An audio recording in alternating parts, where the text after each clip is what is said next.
Hey everyone, this is DWS Darius, and right now you're looking at my 20-gallon Betta aquarium. So it was 2 weeks ago when I showed you guys the rescape of this aquarium. I gave it a complete rescape because one day I came home and I found it just destroyed. It was food everywhere, a lot of debris, waste, and it was just a mess.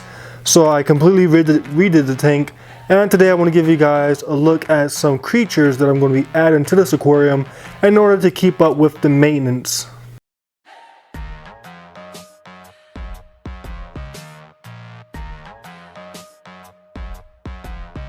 So in this tank, of course, lives my male Betta, who is just a very beautiful fish, full of personality. Along with him, I have a couple of endlers. So I needed something for this tank to keep up with the maintenance, something to help feed off the bottom. Whatever I chose, it had to be small enough to live inside a 20-gallon aquarium, while at the same time not being too small so that my Betta could eat it.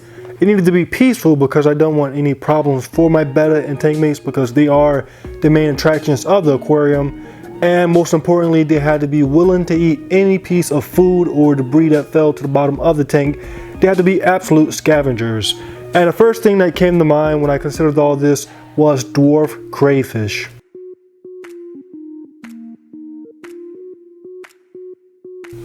So when it comes to dwarf crayfish, these have been a creature of interest for a while now, so I've done a lot of research in the past few months. So what I do know is that there are several different species of these dwarf crayfish, and each species have their own unique characteristics. Some of them are nice and bright and orange. You have your blue ones, you have brown ones, and there are a few more different categories. Overall, they all pretty much max out at about 1.5 to 2 inches, males being a little bit thicker with bigger claws than females. These are said to be very peaceful. People keep them with shrimp, they keep them with small community fish, and most importantly, people have kept them with Betta successfully. Now, the most important thing about these crayfish is that they are known to be great scavengers.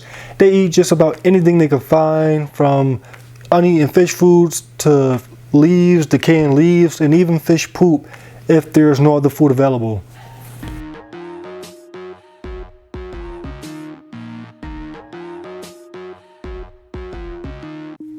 So when I started to look for some available crayfish, I decided to search on eBay. I chose eBay because you have a lot of personal sellers, and a lot of times you can find some good deals on eBay. Now initially I wanted the Mexican orange crayfish because their colors are awesome, and I think whenever they come close with the Betta, the color contrast between the blue Betta and the orange crayfish will be pretty nice to see. However, when I got to eBay, the Mexican crayfish were pretty expensive, and I ended up buying a brown dwarf crayfish. The scientific name can be seen on the screen. These are more brown, they're not as bright, but it was 4 for $25, and I thought that that was pretty much unbeatable, being that that was pretty much the price of one dwarf orange crayfish. So I went in and I bought them. Now, while I ordered for the seller, he sent me 6. Now, I'm not sure if this is a good thing or a bad thing, because this tank being 20 gallons, I'm not sure if they're going to have problems when it comes to territories. But usually when we get stuff for free, it's awesome. If there's too much territorial issues, I can always take 2 and put them in a different aquarium. So the crazy thing is that while they were acclimating, these who are said to be peaceful creatures were just non-stop fighting each other, locking claws, and just going at it non-stop. Now this did give me a scare because once again I read that these are peaceful, and if these creatures are willing to fight while they're acclimating, and you know acclimation is usually a stressful period, if they're willing to fight each other, then what are they going to do in an aquarium? So this gave me somewhat of a scare.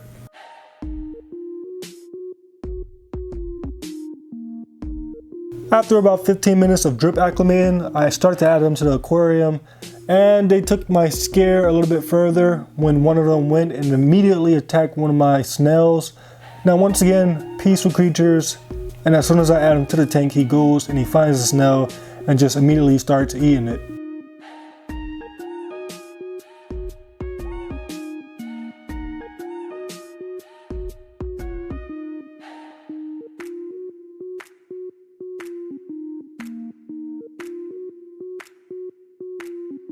For the next 24 hours, these crayfish behaved nothing how I read they would, they were a lot more active than what I read. These are supposed to be nocturnal, so it was shocking to see them so active. And on top of that, they were acting a little bit aggressive towards my fish. One of the ones who I believe is a dominant male, he was chasing around some of my endlers. He even flared a few times at my betta, so you know that was just extremely disturbing to see.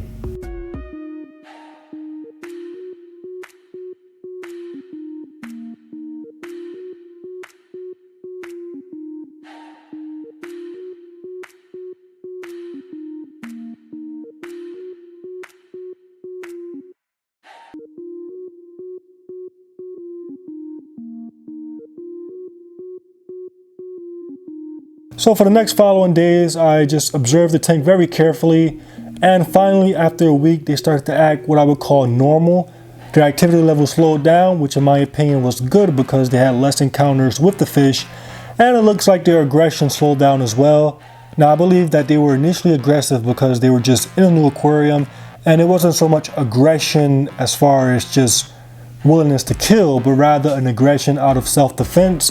They were chasing my fish and flaring at my betta because they were just saying get back. And now that they are pretty much associated with the betta and with the fish, and they know that they're not threats, they definitely calm down with all the threats. Now there are 6 in this aquarium, and I never see all 6 of them out at the same time, but whenever I come to the tank I can see at least one, which is a good thing. When I do see them, they are doing the job that I originally bought them for. They are sifting through the rocks, cleaning out whatever they can find. And that has to be the best thing about these crayfish. They literally go over every single rock and they just brush around it and try to find whatever garbage they can find. And you know, that's awesome. It does take me a while to cover a part of the tank, but with 6, I'm pretty confident that I won't have too many problems when it comes to food and waste settling at the bottom of the aquarium. Okay everyone, so it's only been 2 weeks of these crayfish living in my Betta aquarium, so I'm not going to say all is well yet. I want to give it a couple of months before I can be confident that these crayfish are good tank mates for Betta, but I'm curious to know what you guys think.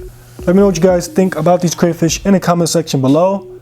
Now I'm going to finish off this video with just a few close-ups of these creatures because they definitely look pretty weird, and if you're a lover of oddball creatures, they definitely are a good choice for you.